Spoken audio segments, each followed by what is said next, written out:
Então, olá, bom dia, oficialmente. Estamos nos reunindo aqui para mais um estudo da nossa série Fé e Ciência em Diálogo, onde a gente está explorando quais as possibilidades, né, de como a gente consegue realmente construir diálogo entre fé cristã e ciência.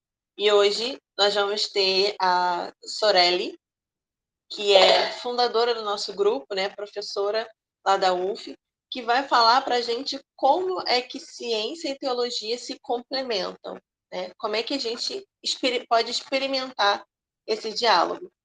Então, eu já vou passar a palavra para ela. Oi, pessoal, bom dia, então. Vamos lá falar um pouquinho disso, como que ciência e teologia se complementam. Bom, lá atrás, quando a gente começou o grupo e eu comecei a falar, a fazer palestras, eu mostrava essas imagens de notícias da ciência como algo que era muito acreditado, né? Então a gente tinha notícias como essa aí, ó. Ciência confirma, ter irmãs nos torna pessoas melhores nesses 5 aspectos. Desaprovação de amigos da esposa é indício de divórcio, diz estudo. Então, essas coisas todas, a ciência falou, o estudo disse, tá certo. Todo mundo acreditava, né? É assim, a ciência era ativa como uma coisa superior a tudo. Então, a gente foi lá, né, no comecinho. Hoje, o que a gente tem? A gente tem um descrédito na ciência, na verdade. Nós vimos, a partir da pandemia, saindo falsas notícias e o pessoal questionando muito a ciência, principalmente em relação à vacina, se a vacina funciona, não funciona, se vai dar certo, não vai dar certo. E os especialistas diziam que sim, alguns outros, poucos, né, o conjunto dos especialistas dizia que sim, mas uns destoavam, diziam que não. Então, as pessoas não sabiam o que fazer, um descrédito na ciência. Eu me lembro até que quando eu comecei a falar lá atrás, isso era muito, muito forte, até mesmo entre os cristãos, de acreditar na ciência como sendo uma coisa superior. Então, se falasse assim, encontramos restos da Arca de Noé enterrados, não sei onde. Pronto, né? Todo mundo acreditava e falava, está vendo? A Bíblia está correta, porque encontraram a Arca de Noé. Como se nós precisássemos da ciência para acreditar naquilo que está escrito nas Escrituras, né? Então, a ciência era tida como muito forte, muito poderosa, e hoje a gente tem muitos questionamentos na ciência. Mas será que isso é a coisa legal? Continua a desconfiança no meio cristão, a gente ouve muito que cientistas não cristãos fazem teorias para ir contra a Bíblia, e isso causa conflito, né, entre ciência e fé cristã. Parece que os cientistas ficam no laboratório, ou sei lá, nos seus gabinetes, pensando em formas de desacreditar a Bíblia. Mas não é isso que acontece, né? A gente não vai falar nesse assunto hoje, que não é o foco, mas não é isso que acontece. Outra coisa é a ciência dos cristãos tem que ser diferente para mostrar Deus. Então, nós precisamos fazer uma ciência só dos cristãos, porque a ciência dos outros estou falando besteira, né? A gente também ouve muito isso. Mas será? Será que é só esse conflito? Será que a gente não pode conversar, dialogar? Pois é, então eu quero trazer para vocês hoje um conceito que muitos teólogos usam, e é um conceito muito interessante que nós, na ABC2, gostamos porque nos ajuda a entender como que a gente pode ter esse diálogo frutífero entre ciência e fé cristã. Bom, nós temos aí a natureza e as escrituras. E no nosso dia a dia, a gente acha que está em conflito, né? E aí vem esse pensamento dos 2 livros que muitos teólogos usam, que diz que, na verdade, natureza e escrituras são 2 livros que Deus escreveu para que nós possamos ler e encontrá-lo. Então, nós podemos ler o livro da natureza e podemos ler o livro das escrituras. Na verdade, Deus é o autor dos 2, né? E a gente vê isso na Bíblia.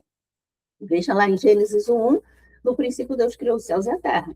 Lá, ele que criou toda a natureza, toda a criação é dele. E também, em 2 Timóteo 3,16, diz que toda a escritura é inspirada por Deus. A escritura também tem como autor Deus. Então, é impossível que haja conflito entre eles, porque é o mesmo autor, ele não ia se contradizer, ainda mais sendo Deus Todo-Poderoso, né? E a gente vê isso também nas Escrituras. Salmo 19:1 diz que os céus declaram a glória de Deus, ou seja, a natureza mostra quem é Deus. E também, Romanos 10:17 diz que, consequentemente, a fé vem por se ouvir a mensagem, e a mensagem é ouvida mediante a palavra de Cristo. A palavra de Cristo. Então, as Escrituras também têm como autor o próprio Deus. Não existe conflito entre natureza e Escritura.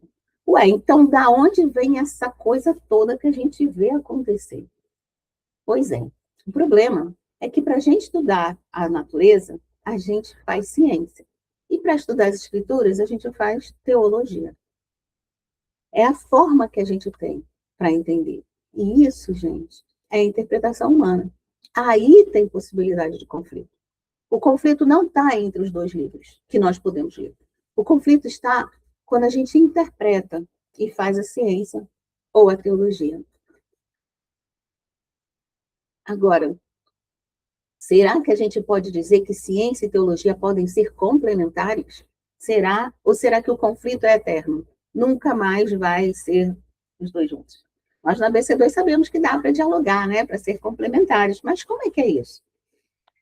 Bom, eu vou pegar algumas coisas das palestras anteriores dessa série. Então, lá na primeira palestra, a Adriana falou que a natureza, a criação, ela existe independente da gente, né? Ela é dependente de Deus. Deus criou e sustenta até hoje.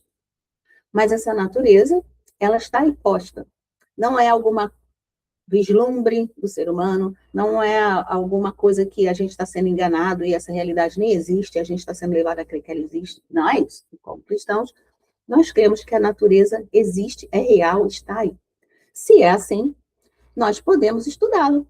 A gente pode ir lá, ler, né, o que está escrito nela, quer dizer, verificar como as coisas acontecem, verificar o que é cada coisa na natureza, porque é como se fosse um livro para a gente ler. Ela existe, ela está lá.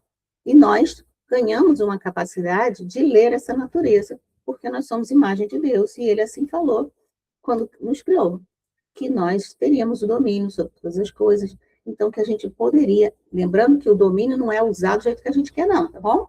Domínio é a gente poder entender, poder se relacionar com essas coisas, e por isso nós conseguimos ler o livro da natureza. Da mesma forma, nós acreditamos que as escrituras são inspiração de Deus e que servem para nos mostrar quem é Deus e outras coisas. Como é que é esse mundo, quem sou eu, o que tem de errado nesse mundo, né? Então, como cristãos, nós cremos que as escrituras nos trazem informações e nós podemos ler também e achar Deus ali e respostas para a nossa vida. As escrituras, nós cremos, trazem informações diferentes do que a natureza nos traz. As escrituras trazem informações que na natureza a gente não veria. Por exemplo, que o Deus Criador é o Deus de Abraão, Isaac e Jacó. As escrituras dizem por que esse mundo está torto, né? Por que tem mal no mundo? O que nós fizemos de errado? Onde que está essa coisa que está manchando essa criação de Deus que as escrituras dizem que é tão boa? Então, as escrituras trazem isso para a gente, essas informações que não poderíamos saber pela natureza. Acontece que essas informações, como eu falei, são de interpretação humana. Também a Adriana falou isso na primeira palestra, quando vocês, se vocês não assistiram a primeira palestra, vão lá assistir. Primeira palestra dessa série. E isso faz com que nós estejamos envolvidos nessa leitura. A gente é que está lendo. E isso faz com que a nossa interpretação, o nosso background, tudo aquilo que a gente saiba, influencie nessa leitura. Por isso, gente, nós tivemos a nossa série anterior a essa, falando de comunidade virtuosa. E tem tudo a ver com interpretação. A gente precisa ser atento a várias coisas, né? Então, eu coloquei 3 coisas aí que nós falamos na série anterior. Atenção às câmaras de eco, cuidado com as bolhas epistêmicas e desenvolva virtudes intelectuais. A gente, não vamos falar nisso, né? Mas só para lembrar que nós já estudamos isso e faz muita ponte com essa interpretação humana. Eu trouxe aqui algumas virtudes intelectuais para a gente ver que elas ajudam, sim, a gente a dialogar, a ter um diálogo entre ciência e teologia. Por exemplo, amor à verdade.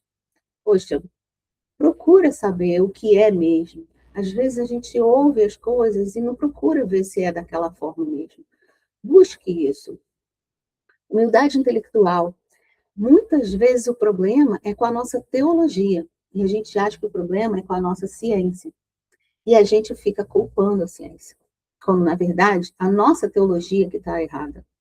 Sejamos humildes, para que a gente possa enxergar onde está o problema.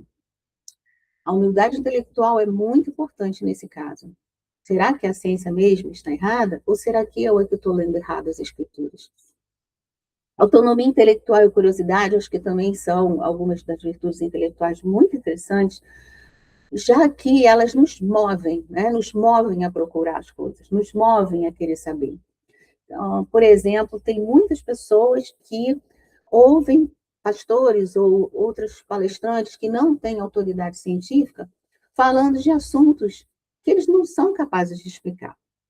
E aí não vão lá buscar quem é capaz de explicar, né? Isso a gente pode ver muito quando a gente estuda a questão das origens, que é uma das questões dentro da associação, que é até pequena, né, essa questão, mas a gente vê muita gente que pensa em diálogo entre ciência e fé cristã com problemas nessa área das origens.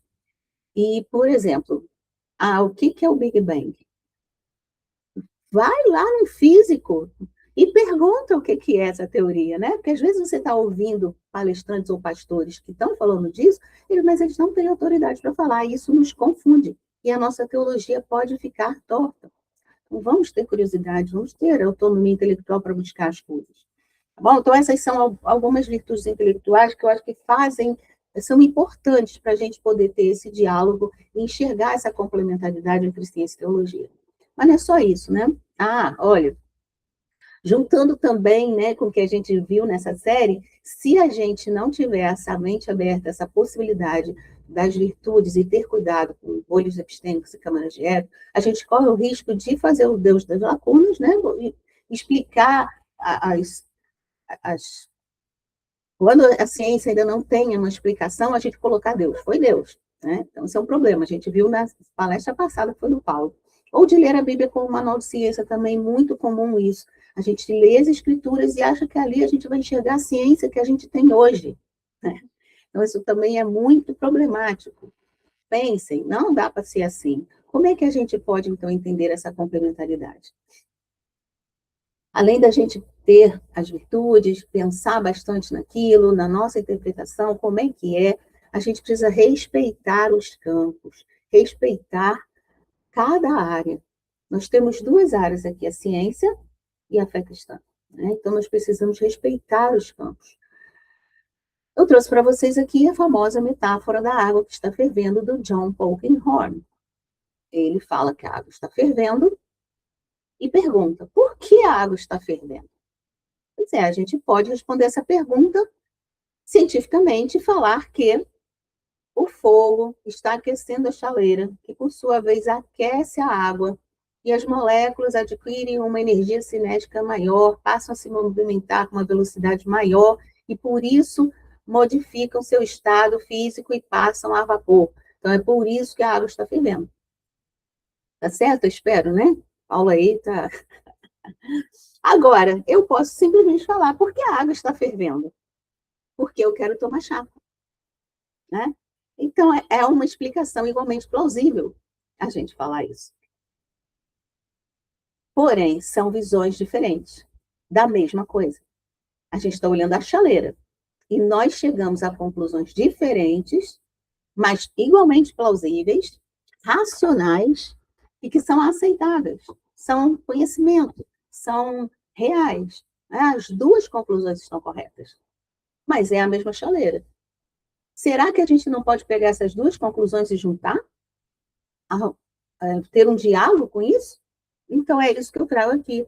A ciência e a fé cristã também podem dialogar. Por quê? Porque elas olham o mesmo mundo. Elas estão olhando, tentando entender aquele mundo. A fé cristã pega as escrituras e olha ali aquele mundo e tenta entender o que está acontecendo no mundo. O que eu preciso fazer para ser uma pessoa melhor, para fazer a vontade de Deus, para ser transformado, mas é dentro desse mundo, né? Vocês estão olhando o mundo. O que tem de errado nesse mundo? O que tem de certo nesse mundo? Qual a beleza? Né? Como eu posso ajudar a esse mundo a andar de acordo com a vontade de Deus? Ou como eu posso fazer a vontade de Deus? Mas é dentro deste mesmo mundo, esse mundo que está aqui, que nos segue. E a ciência, da mesma forma, ela olha o mundo, mas ela olha o mundo pelos olhos dela. Está certo ou está errado? Poxa, os dois estão olhando o mesmo mundo, mas por visões diferentes. E podem se conversar, se pensar isso e respeitar os campos. Então, a gente pensa aqui, vamos tentar lembrar o que é ciência e o que é fé cristã, né? Tem a ver com a palestra do Lucas, que ele falou muito o que é teoria, o que é uma teoria científica. Ele falou lá, foi a segunda palestra dessa série. E a gente também pode lembrar da BC2. A missão da BC2, ela, dentro da estrutura da missão, ela fala que a gente tem que respeitar, né? Tendo sempre em conta a liberdade e a soberania das respectivas esferas sociais e as finalidades intrínsecas e próprias de cada esfera. Então, a gente precisa ter isso em mente quando a gente discute a relação entre ciência e fé. Existe uma liberdade, uma soberania de cada esfera social. No caso aqui, a gente está falando de ciência e fé cristã. E finalidades intrínsecas e próprias de cada esfera. Como que é a ciência? Como que é a fé cristã? Aliás, eu não sei se vocês notaram, mas eu troquei de teologia para fé cristã, né? Porque lá no começo eu estava falando ciência e teologia, agora eu mudei para fé cristã. Por quê? Porque a teologia a gente pode encarar também como uma ciência. A teologia é a ciência do estudo de Deus. Né? Existem métodos também para a teologia. Então, por isso que eu troquei para fé cristã agora, para ficar mais claro o que a gente está falando aqui, tá? Então, vamos pensar.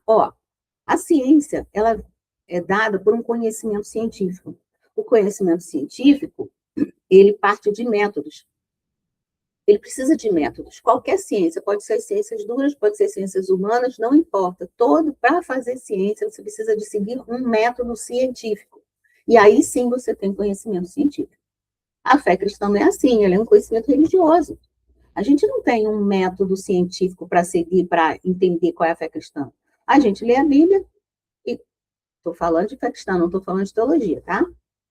A gente lê a Bíblia e a gente sabe o que Deus falou ali. Certo? É um conhecimento que veio já pronto. É isso. Olha, o mundo está assim deturpado porque o pecado entrou no mundo. É um conhecimento pronto. Eu não preciso de um método para entender isso, né? O conhecimento científico precisa de método. O conhecimento científico é uma explicação a partir do natural. Eu estou olhando o mundo, eu estou vendo as coisas e eu vou explicar o que eu estou vendo. Mas a minha explicação é natural. Eu vou explicar o que eu estou vendo com causas naturais. E já a fé cristã, ela explica a partir do sobrenatural.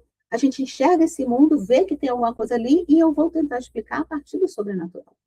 A ciência não pode explicar o sobrenatural. Ela não tem métodos para explicar o sobrenatural. Ela tem métodos para o natural. Então, o objeto de estudo da ciência é o mundo, mas as explicações são todas naturais. Por quê? Ela precisa de um método. E os métodos são para coisas naturais. A fé cristã, ela pode explicar a partir do sobrenatural, porque ela tem um conhecimento que veio da divindade. É um conhecimento religioso. Então, tem explicações sobrenaturais. Eu trouxe uma última característica aqui, mas existem várias características do conhecimento científico e do conhecimento religioso, tá? Eu só vou ficar nessas. A ciência, por exemplo, é verificável, e a fé cristã não é verificável. A ciência é verificável quando a gente vai lá na natureza e faz os experimentos. Estou falando agora de ciências naturais, mas a gente podia falar de ciências humanas também, como o pessoal da história faz. Vai lá, pega os documentos históricos e lê aquele monte de coisa e vê como é que aconteceu. Né? Então, tem uma metodologia também. Então, vamos pensar nas ciências naturais. Você vai lá na natureza e faz experimentos para verificar como é que acontece. E aí pensa, faz uma hipótese, na verdade, vai lá verificar se é aquilo mesmo que você pensou que era, conclui, verifica se aquilo que você verificou ali dos dados concorda com a hipótese que você tinha anterior, e aí tudo bem. Agora, se não concorda com a hipótese anterior, você vai reformular a hipótese e fazer novos experimentos para verificar o que é que está acontecendo ali. Né? É assim que acontece. Você vai lá em loco e vê o que está acontecendo através de experimentos. E o mais interessante, que o Lucas falou na palestra dele, é que não adianta a gente fazer um experimento, né? A gente precisa fazer vários. para poder ser um conhecimento abrangente do todo, universal, como ele falou, eu acho que é universal, né, o termo que ele usou, e não específico. O que quer dizer isso? Eu vou fazer várias repetições de formas diferentes para eu poder ver se aquela conclusão que eu tirei se repete, se ela realmente explica o que eu estou vendo. Por exemplo, um experimento que a gente monta, a gente faz várias réplicas. Vamos fazer que a gente faz em triplicata o experimento. Faz 3 vezes a mesma coisa, igualzinho. Se der diferente, a nossa conclusão é: eu fiz algo errado. Por quê? Porque todo mundo sabe que se você fizer tudo igualzinho, vai dar o mesmo resultado, certo? Vai dar o mesmo resultado. Então, eu vou fazer igualzinho, tem que repetir igual. Mas, apesar da ciência usar esse pressuposto não é científico. Olha que interessante, né? A gente faz réplicas na ciência, mas isso não pode ser comprovado cientificamente. Não tem como a gente fazer um experimento e comprovar. Se nós repetirmos, vai dar o mesmo resultado. Não tem. Você já parte disso. Você parte. Eu vou repetir porque vai dar, se tiver tudo correto, vai dar o mesmo resultado. Mas você não pode explicar por quê. Isso vem da ordem que existe no mundo, das leis que regem esse mundo, que, segundo a física, surgiram lá junto com o mundo, né? Quando o mundo surgiu, essas leis praticamente surgiram juntas. E a gente não tem como verificar isso pela ciência. De onde vêm essas leis? Não tem como. Mas na fé cristã, a gente tem, né? A gente tem uma resposta de onde vieram essas leis, por que, que o mundo é ordenado. De qualquer forma, a fé cristã não é verificável. Por exemplo, eu faço oração e aí a pessoa ficou boa. Não tem como eu ir lá fazer oração de novo para a pessoa ficar boa de novo, né? Ó, para eu ficar doente de novo, para eu orar de novo, para você ficar boa de novo, para eu ver se funciona. Não tem isso. Ficou boa, acabou-se. E também não tem como a ciência falar, foi a oração, não foi a oração. Porque a oração é sobrenatural. Ela não tem como ir lá e verificar se a oração deu certo ou não. Então, eu queria mostrar isso aqui. A gente precisa respeitar os campos, entender cada campo. Porque senão a gente vai querer invadir o campo do outro. E não dá. Aí nisso não tem diálogo. A gente vai querer mandar no campo do outro. E não tem como. Bom, há algumas frases aqui que a gente ouve muito que não respeitam os campos. Por exemplo, a ciência comprova que Deus não existe. Não dá, né? Isso não tem como. Por quê? Porque a ciência não tem métodos para estudar o sobrenatural. Então, não posso comprovar que Deus não existe, nem que Deus existe.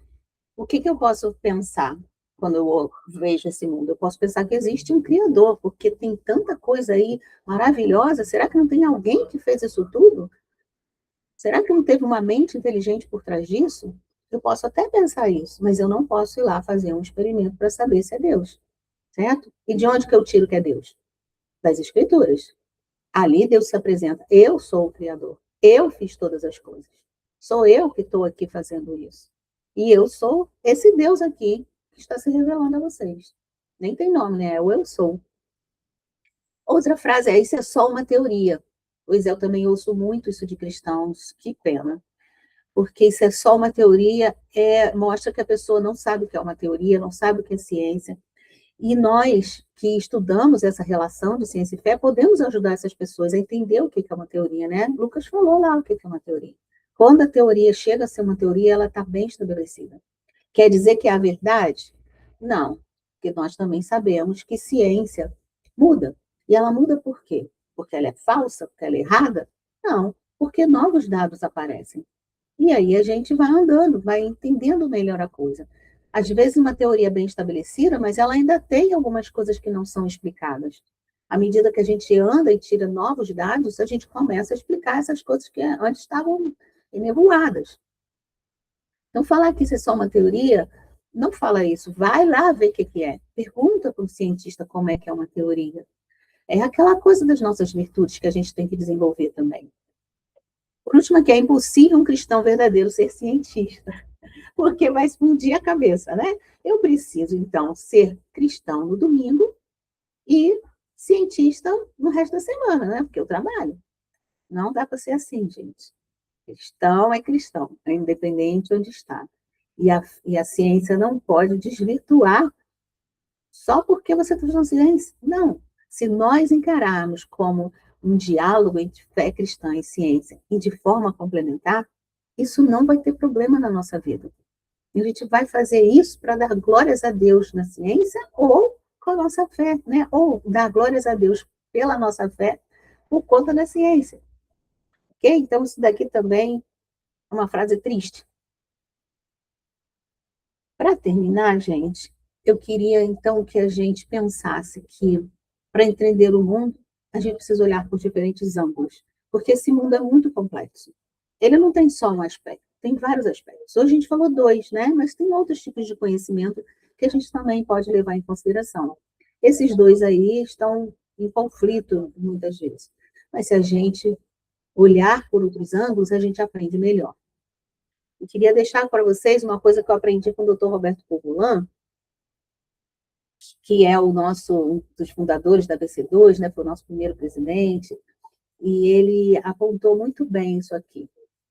Nós estamos falando de natureza e de escrituras. E lá o evangelista João, no primeiro capítulo do seu livro, nos versículos de 1 a 3, olha só o que ele fala. No princípio, aquele que a palavra já existia. A palavra estava com Deus e a palavra era Deus. Ele existia no princípio com Deus. Por meio dele, Deus criou todas as coisas. E sem ele, nada foi criado. O que a gente está vendo aqui, gente? Que Jesus, Logos, ele é a palavra, ou seja, as escrituras são a palavra de Deus. E Jesus é a palavra viva de Deus. As escrituras mostram esse Jesus. Esse Jesus é o autor das escrituras. E a natureza? Tudo foi feito por meio dele, e sem ele nada foi criado. Então, Jesus também é responsável pela natureza. Jesus é o Logos, ele une todas essas coisas. Vamos então pensar que não pode existir conflito. Se há algum conflito entre natureza e escritura na nossa cabeça, pense que, na verdade, é a nossa interpretação que está precisando melhorar. Vamos ser humildes para que a gente possa entender e enxergar onde está a coisa errada. Vamos respeitar cada área, a área científica e a área da fé cristã. E vamos ajudar também as pessoas que não conseguem enxergar essa complementaridade, esse diálogo, a enxergar isso, tanto do lado da academia quanto do lado da igreja. E é isso, pessoal. Adriana, volta a palavra para você. Muito bom, muito bom. Eu vou parar aqui a gravação.